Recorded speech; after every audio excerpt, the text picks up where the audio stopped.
was any question that Matt Rife is in the red pill world, he's telling you himself now. Look, he literally went on with the guy who's obsessed with men crying. Like, I had that on my bingo card, unfortunately. Any man who makes his career off of women is going to hate women. It's the same way when you date a man that you just pour into and, the Build-A-Bear kind of a girlfriend, that man's going to ruin your life. They do it in our personal relationships, and they do it with us collectively.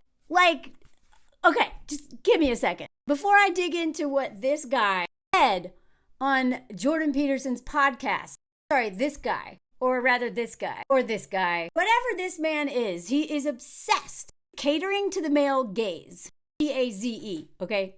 That kind of gaze. This is the kind of guy who hates that women built his career, even though he continues to exploit us, just like most men who are insecure and have serious father issues that he clearly doesn't deal with. The shmoo side of your father, major trauma. And I'm not convinced this man has ever dealt with it. But he goes to the gym, which is a healthy outlet for a lot of things, but it does not take the place of serious work on yourself and your interpersonal relationship. Yeah, he just goes and boxes. So the pipeline between insecure men with trauma to the red pill world, that pipeline is so direct and it's so fast, and he has finally completed his journey to the red pill side. But just for a refresher here, he talks about Justin Bieber.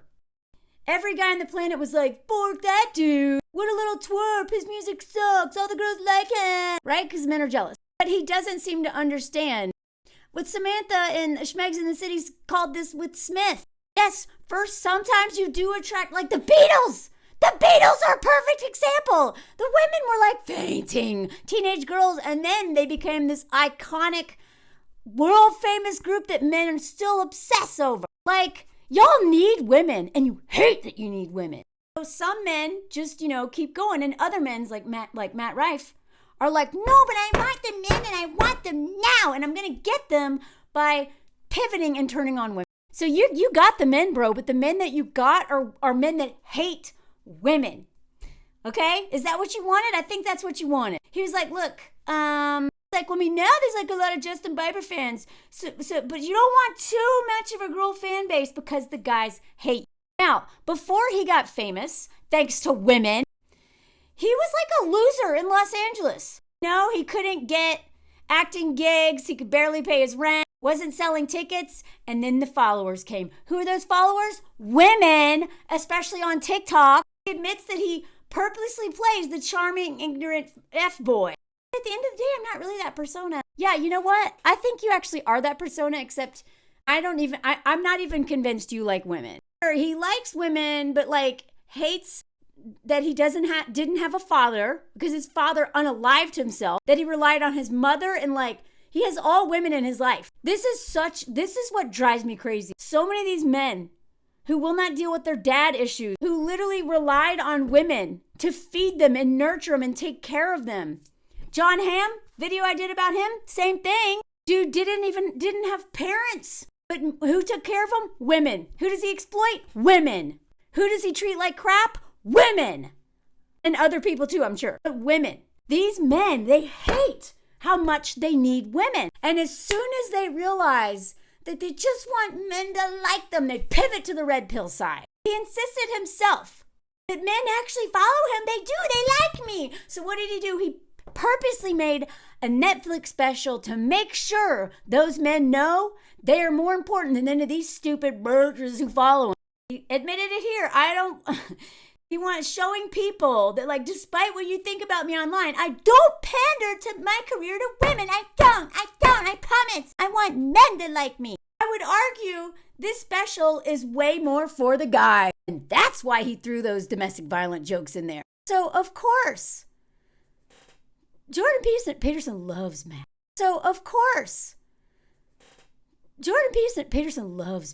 Matt Rife just provided him a perfect example of how much women suck. How dare these women be mad that we hate them? Why are they so mad that we hate them?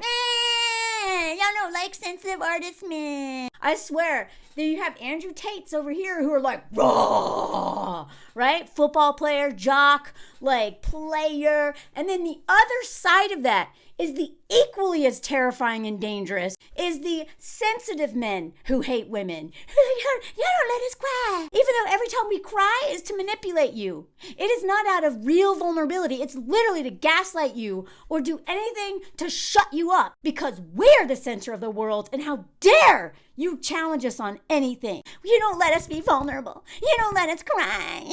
And this is why this man is just as dangerous as Andrew Tate and, Fresh and Fit podcast and all that. I would argue he's more dangerous. Occasionally he'll use like really good points, which I'm going to say in just a second, to hide all the misogyny. Like, but he was like, well, love the fact that Matt Rife, when criticized for all his domestic violence and like anti-woman stuff on his Netflix special, Matt Rife was like, oh, you don't like my comedy? See here, and sent a link to like a special needs helmet, which is ableist and also just a terrible joke. This guy's not even funny. And Jordan Peterson was like, this witty, fast, brave, and appropriate response to the situation. I thought the joke was just so funny and risky and dead on. Of course, Matt Rife is on his podcast because it's a perfect example of what Peterson's all the time is like, cancel culture's not there. Even though literally no men are ever canceled. Louis C.K., thriving, got a Grammy after literally admitting to ruining women's lives, marking off. Like none of these, Weinstein is the only, Cosby, maybe R. Kelly. Men never get canceled. Peterson loves the persecuted martyr. Men are just such martyrs. Yeah, right, my butt. Matt Rife was like talking about that domestic violence joke he opened up with. He was like, it's a modern twist on an old joke. What, bro? There was nothing new. That is literally, I have been hearing that joke since I was like 7. It's never been funny. God, this is like not even funny. Matt Rife wants to be a guy's guy. And at this point, he doesn't even care about being funny. He's trying to pander to a specific group of men to get success. I would argue to get love, because all he wants is for men to love him. And dang it, it's women who love him. Not anymore, bro. Not anymore. This is what's so interesting right here. Peterson asked Rife why he reached out to this alt-right psychologist to organize an appearance on the show. Did you hear that? It's not like Peterson approached him. Matt Rife approached Peterson. So if there's any doubt that this man does not want to be on the red pill side of the internet, now you know.